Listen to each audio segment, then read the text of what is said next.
Hola queridos seguidores, hoy vamos a hacer lentejas estofadas. Estamos en invierno y no hay nada como comer de cuchara. Ahí tenéis los ingredientes con las cantidades al final que vamos a necesitar. Entre ellas son lentejas, zanahorias, cebollas y tomate.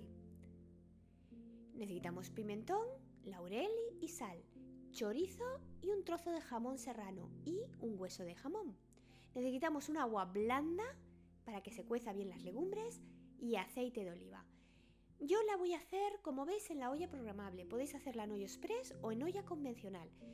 Y el procedimiento es el mismo, pero en la olla programable para sofreír ponemos el menú freír, el aceite en la cubeta y rehogamos la cebolla picadita fina.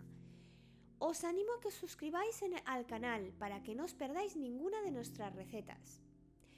Cuando ya tenemos sofrita la cebolla, añadimos el chorizo que lo hemos cortado en rodajitas finas. Rehogamos bien y añadimos la zanahoria. En este momento, para hacer las lentejas estofadas también podéis añadir otras verduras como patata o acelga.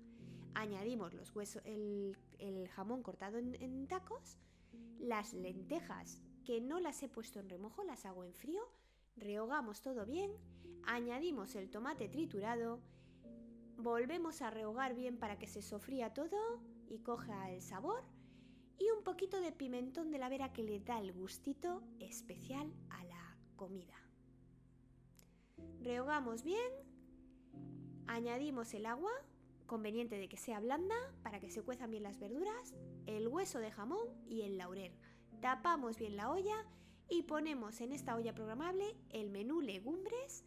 Yo lo he hecho en baja presión 20 minutos, si lo ponéis en alta presión son 10 minutos, también en la olla express son unos 20 minutos y en la olla convencional a fuego lento 45 minutos.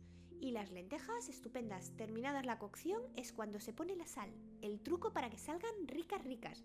Y nada, a emplatar y a disfrutar de este plato con toda la familia.